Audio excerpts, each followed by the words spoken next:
Alhamdulillah, nahmaduhu wa nasta'inuhu wa nastaghfiruh wa na'udzu billahi min syururi anfusina wa min sayyiati a'malina. May yahdihillahu fala mudhillalah wa may yudlil fala hadiyalah. Asyhadu an la ilaha illallah wahdahu la syarikalah wa asyhadu anna Muhammadan abduhu wa rasuluh alladzi la nabiyya ba'dah. Kaum muslimin rahimakumullah, kita akan melanjutkan bahasan hadis pernikahan yang insya Allah saat ini kita akan membahas hadis riwayat Ahmad dari Aisyah tentang kecantikan kholki dan kecantikan khuluki. Jadi kalau hadis riwayat Ahmad otomatis yang dikutip oleh beliau di dalam Musnad, ya. Susunan Imam Ahmad itu namanya kitab Musnad karena disusun berdasar nama sahabat. Kata Imam Ahmad, haddasana Hashim wa Aswad bin Amir. Jadi kalau dikatakan oleh Imam Ahmad haddasana Hashim wa Aswad bin Amir, berarti Imam Ahmad itu menerima hadis ini dari dua orang, yaitu Hashim dan Aswad bin Amir. Qala, mereka berdua mengatakan haddasana, telah menyampaikan hadis kepada kami Israil an Asim, dari Asim, an Abdullah bin Haris, dari Abdullah bin Haris, an Aisyah, dari Aisyah. Jadi sahabatnya Aisyah, maka hadis ini tercantum pada kitab Musnad Ahmad bab Siti Aisyah, bab istri Rasul, bab zaujatir Rasul. Nah, bab Aisyah judulnya. Jadi yang jadi judul Imam Ahmad itu kan nama orang, nama sahabat. Maka itu tercantum pada bab Aisyah. Dan di sini dikatakan annaha, sesungguhnya Aisyah itu, kata Abdullah bin Haris, qala, telah berkata, inna nabiyya sallallahu alaihi wasallam, sesungguhnya Nabi sallallahu alaihi wasallam, kata Aisyah. Qala, bersabda dalam doanya, Allahumma, ya Allah, ahsanta, engkau telah perindah kholki, penciptaanku, penampilanku. Fa'ahsin, maka perindahlah, maka perbaikilah khuluki, akhlakku. Jadi ada kholak, ada khuluk. Kalau kholki, tulisannya sama kan? Kholki dengan khuluk itu sama tulisannya. Kalau kholki itu penampilan, ciptaan. Kalau kholki itu fisik. Kalau khuluk itu budi pekerti, budi perangai. Makanya ahsan takholki, engkau telah perindah fisikku, maka ya Allah perindahlah budi pekertiku. Dan sebagaimana tadi saya katakan, Imam Ahmad itu menerima hadis dari Hashim dan Aswad bin Amir. Jadi dari dua orang guru. Kalau dari dua orang guru, kemudian mata rantainya sama, maka sekaligus beliau cantumkan. Dan Hashim itu putra Al-Qasim. Dan Qasim putra Muslim. putra Miksam. Itu beliau termasuk senior Tabi'ul Atba, jadi tingkat keempat kan, Tabi'ul Atba, atau Tobakoh yang keempat. Pertama paling tinggi kan sahabat, kedua tabi'in, ketiga atba tabi'in, keempat tabi'ul atba. Beliau dijuluki Abu Nador dan hidupnya di Baghdad, wafat tahun 207 Hijriah. Jadi kampung dengan Imam Ahmad. Hashim itu. Sedangkan Aswad, guru yang kedua, itu Aswad bin Amir. Beliau juga termasuk Tabi'ul Atba, pertengahan. Kalau yang tadi mah Qasim senior, kalau ini mah pertengahan. Tapi kan satu masa, satu Tobakoh. Yang nama julukannya Abu Abdurrahman. Abu Abdurrahman karena dia punya anak Abdurrahman. Jadi kalau orang Arab itu, dulu kan Arab itu ada Arab Sam, ada Arab Parsi, ada Arab Hijazi, ada Basra, ada Najd, ada Yaman, daerah-daerahnya. Kalau sekarang kan sudah jadi negara-negara kan, jadi beraneka ragam. Nah, sama-sama orang Baghdad, jadi satu daerah dengan Imam Ahmad. Beliau wafat 208 Hijriah, Aswad bin Amir itu. Jadi kedua guru itu satu kampung. Qala, dua guru itu berkata, Haddasana telah menyampaikan hadis kepada kami Israil. Kata Imam Ahmad itu telah menyampaikan hadis kepada kami Israil.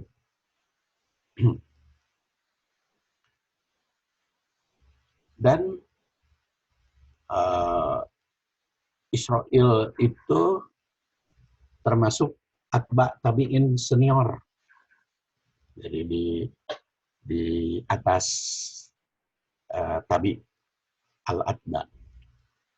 Beliau nama asli juga selain Israil bin Yunus juga dikenal dengan Abu Yusuf. Jadi memang ada kesamaan dengan cucu Nabi Ibrahim. Nabi Ibrahim kan punya anak namanya Ishak. Ishak punya anak Yakub. Nah, Yakub itu punya titel Israil. Tapi Yakub juga benar itu punya anak Yusuf, ya. Tapi tidak disebut Abu Yusuf ya kalau Israil dulu mah. Karena ini mah Israilnya bukan cucu Nabi Ibrahim, bukan putra Ishak, tapi putra Yunus. Dan Yunus itulah Abi Ishak, punya titel. Dan beliau lama hidup di Kufah hingga wafat tahun 160 Hijriah. Dengan demikian, Imam Ahmad meriwayatkan hadis jadi dua jalur, tapi tobakot selanjutnya sama, yaitu Israil, ya. Sama dengan baik Aswad maupun Hashim.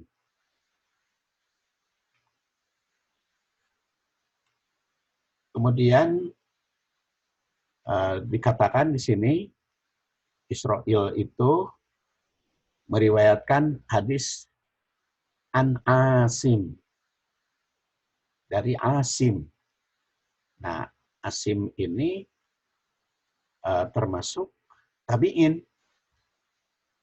Beliau bernama Asim bin Sulaiman yang dijuluki Abu Abdurrahman, termasuk Al-Wusta minat tabi'in. Dia penduduk Basrah dan wafat tahun 142 Hijriah. Asim menerima hadis dari Abdullah an Abdullah ibn Haris. Beliau itu dijuluki Abdul Walid. Abdul Walid. Dan Abdullah bin Haris ini termasuk tabi'in pertengahan. Sama-sama orang Basrah dengan Asim. An Aisyah, dari Aisyah radhiyallahu anha. Dan di sini kata Abdul Haris, an Aisyah annaha qalat, dari Aisyah yang sesungguhnya Aisyah itu berkata. Jadi Aisyah sebagai Ummul Mukminin, istri Rasul, putri Abu Bakar, itu telah menyampaikan hadis kepada Asim, kepada Abdul Haris.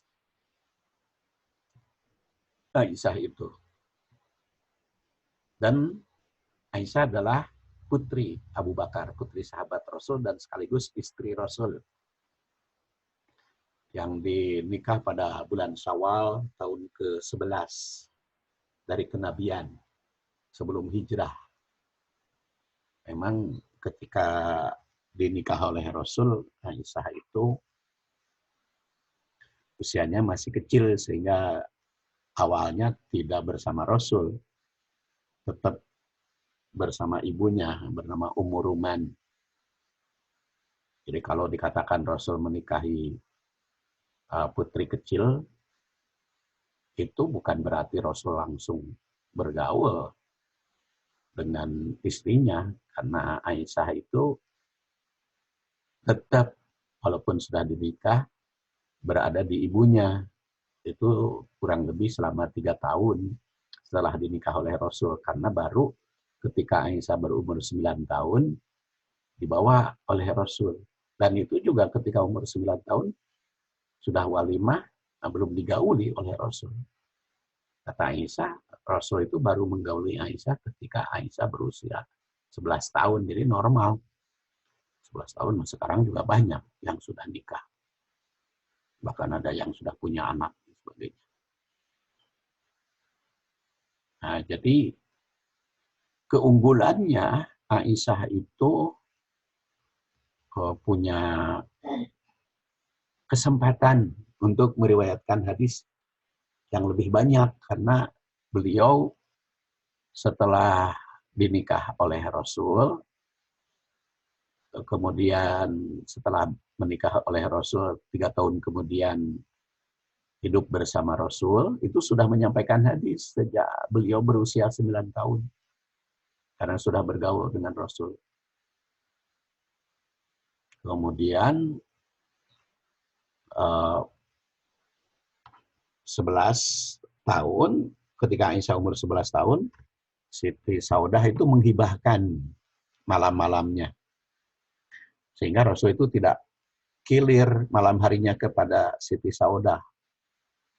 Maklum kan Siti Saudah mah usianya 17 tahun di atas Rasul. Jadi ketika hijrah, Rasul kan umur 53. Siti Saudah itu umur 70. Dan ketika Aisyah berumur 11 tahun, kan Siti Saudah itu umur 72. Jadi itu umur 72 tahun, menghibahkan diri malam-malamnya, ya itu suatu hal yang wajar saja kan. Beliau umur 72 tahun, menghibahkan malamnya kepada Aisyah yang berusia 11 tahun. Kemudian kata beliau, kata Aisyah, Inna Nabiya sallallahu alaihi wasallam qala. Sesungguhnya Nabi sallallahu alaihi wasallam itu bersabda. Ini merupakan kalimat yang disampaikan oleh Aisyah untuk meyakinkan umat, sehingga menggunakan kata taukid, pakai inna. Dan ini juga menunjukkan bahwa Aisyah langsung yang mendengar. Karena memang istri Nabi tadi, yang kita yakin Aisyah lebih tahu tentang kehidupan Rasul secara pribadi. Secara urusan rumah tangga itu Aisyah akan lebih tahu. Karena tadi beliau adalah istrinya dan juga banyak meriwayatkan hadis karena lebih lama hidupnya bersama Rasul. Karena dia dapat jatah giliran dari Siti Saudah. Nah, ini kita lihat hadis yang diriwayatkan oleh Bukhari dari Aisyah. Aisyah menyampaikan hadis ke Urwah, Urwah ke Az-Zuhri, Az-Zuhri ke Yunus, Yunus ke Abdullah, ke Haban bin Musa sampai kepada Bukhari. Aisyah menyatakan karena Rasulullah SAW adalah Rasulullah SAW Ida aroda safaron, apabila hendak bepergian, akroma baina nisaihi, suka mengundi istri-istrinya. Nah, mengundi istri-istrinya, siapa yang mau pergi, kan semua istri kan mau pergi bersama Rasul. Karena kan kalau Rasul itu mau bepergian ke luar rumah, yang sering disebut khuruj gitu ya. Khuruj itu suka bawa istri.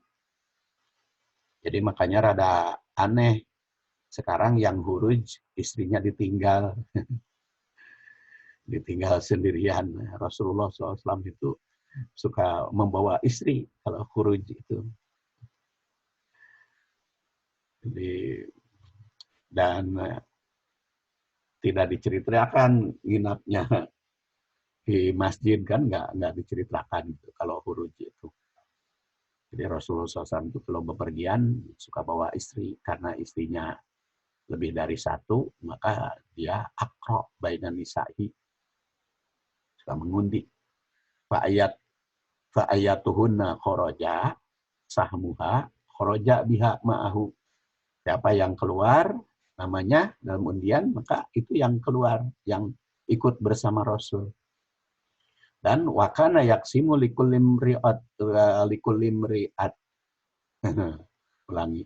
Wakana yaksimu likulim ro'atin min hunna yaumaha. Dan selanjutnya, itu membagi malam-malamnya bagi istri-istrinya, siang dan malam.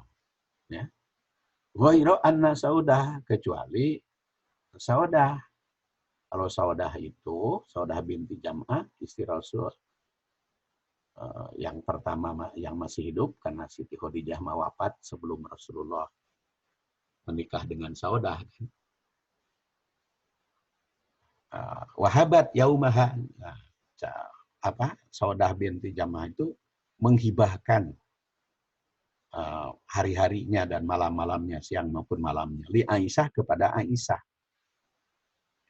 zaujin Nabi SAW, istri Nabi. Itu berharap mendapat keridoan dari Rasul, dan Rasul juga ridho, senang. Hal itu karena manfaatnya banyak. Pertama, Rasul bisa bersama Aisyah penuh untuk mendapat karena mendapat hibah, dan setelah punya istri yang lain juga seperti istri Hafsah, Sofiyah, Zainab, Ummu Salamah dan sebagainya, kepada yang lain-lain itu pamannya satu malam, kepada Aisyah dua, karena dapat hadiah dari Saudah. Dan karena dapat hadiah itulah, maka Aisyah lebih banyak tahu tentang rahasia dalam rumah tangga, kehidupan Rasul Shallallahu Alaihi Wasallam. Jadi dia tahu betul karena banyak bersama Rasul hidupnya, ya. Jadi wajar kalau beliau lebih banyak meriwayatkan hadis. Karena hadis Bukhari ini menunjukkan betapa adil Rasul itu membagi siang malam bagi istrinya. Namun Aisyah mendapat jatah 2 kali dibanding istri lain karena dapat hadiah, dapat hibah dari istri yang lebih tua. Nah, manfaat yang paling banyak bagi Aisyah adalah kesempatan meriwayatkan hadis. jauh lebih banyak dengan istri yang lain. Di samping itu kan Aisyah hidup setelah Rasulnya cukup lama. Beliau menjandanya setelah dipeninggal Rasul itu sekitar 40 ya 58 dikurangi 10 kan. Jadi 48 tahun ya. 48 tahun. Jadi bisa meriwayatkan hadis Rasul Shallallahu Alaihi Wasallam. Dan jumlah hadis yang diriwayatkan dari Aisyah oleh berbagai sahabat, termasuk Bukhari, Muslim, Abu Dawud, Tirmidzi, Nasa'i, Ibnu Majah, Imam Ahmad, Darimi, dan sebagainya, itu sebanyak 2.210 hadis. Dan banyak muridnya tabi'in, seperti Jabir bin Abdullah, Urwah, Abdullah bin Haris. Kata Aisyah, Allahumma ahsanta khalqi. Rasul itu berdoa, ya Allah, sebagaimana engkau telah perindah penampilanku. Hadis senada juga diriwayatkan oleh Ibnu Mas'ud. Jadi bukan hanya dari Aisyah, Ibnu Mas'ud juga dengan redaksi yang sama oleh Imam Ahmad. Namun dalam riwayat Abu Dawud atau Alesi pakai kama ya, Allahumma kama ahsanta khalqi. Fahasin huluki. Jadi doa kita boleh Allahumma ahsanta khalqi, fahasin huluki, boleh juga Allahumma kama ahsanta khalqi, fahasin huluki. Jadi ya Allah, engkau telah perindah penampilanku, seperti telah perindah penampilanku. Jadi doa ini merupakan bukti tasyakur pada Allah yang telah menciptakan jasmani begitu indah dan bagus. Karena bagaimanapun bentuk fisik manusia diciptakan itu sedemikian indah. Jadi bukan pengakuan kita, tapi memang dinyatakan oleh Allah. Laqad khalaqnal insana fi ahsani taqwim. Sungguh telah kami ciptakan manusia fi ahsani taqwim, dalam sebaik-baik bentuk. Jadi memang itu dinyatakan oleh Allah. Jadi dibanding dengan makhluk yang lain, manusia itu lebih indah. Kan sering di kita dalam peribahasa, wajahmu bagaikan bulan purnama. Kan bulan purnama mah sebetulnya tidak cantik, sudah kadeketan karedok gitu kan. Korea bencut ya. Bulan purnama, keindahan. Jadi samping itu kalimat ini mengandung dorongan agar setiap manusia itu memperindah fisik, karena laqad khalaqnal insana fi ahsani taqwim. Bersolek, berdandan, mempercantik, mempertampan diri itu termasuk tasyakur dan diniatkan tasyakur kepada Allah supaya bernilai ibadah. Dan otomatis kalau bernilai ibadah, tasyakur akan bertambah nikmat. Jadi dengan demikian rasa tasyakur, rasa puas atas keberadaan fisik, itu kan mendatangkan keindahan. Dan ini diumumkan oleh Allah, wa idza adzana rabbukum la in syakartum la azidannakum wa la in kafartum inna adzabi lasyadid. Kami umumkan pada kalian bahwa Tuhanmu memaklumkan, apabila kalian bersyukur, aku akan tambah kenikmatan. Sebaliknya, apabila kalian tidak syukur alias kufur, diganti dengan siksaan. Surat Ibrahim ayat 7. Ini merupakan pengumuman dari Yang Maha Pencipta. Yang mau bersyukur, tambah kenikmatan. Siapa yang kufur, ganti siksa. Jadi kita yakin bahwa tambah kenikmatan bagi yang bersyukur itu bukan hanya di akhirat kelak, tapi juga di dunia. Jadi syukur itu datangkan nikmat. Apapun, ada apapun syukur. Syukur atas bentuk fisik, nikmat.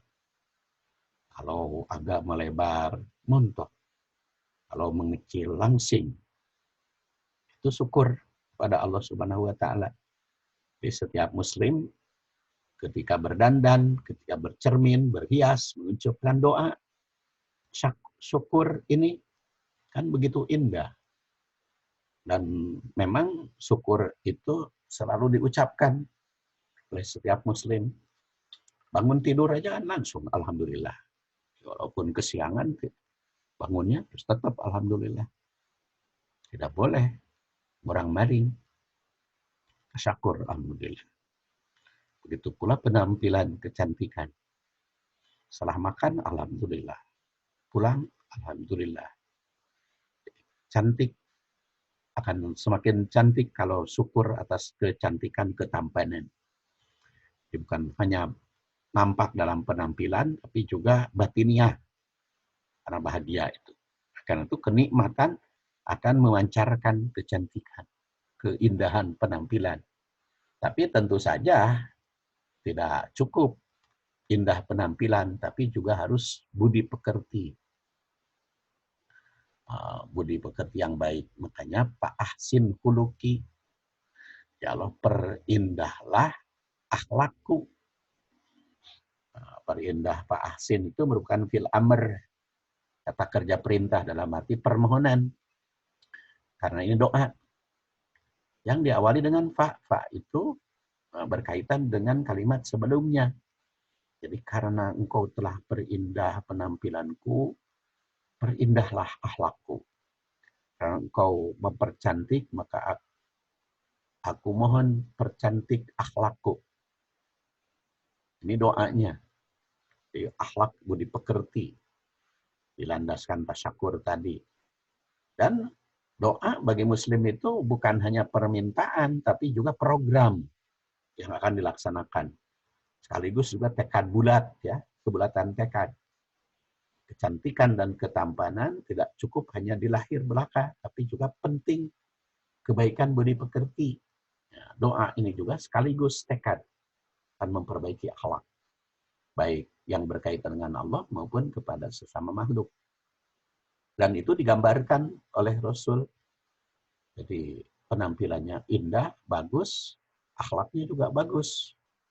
Sebagaimana diriwayatkan oleh Al-Bara, karena Rasulullah SAW ahsanan nas wajhan wa ahsanahu khalqan laisa bitawil al-ba'in wala bil qusir.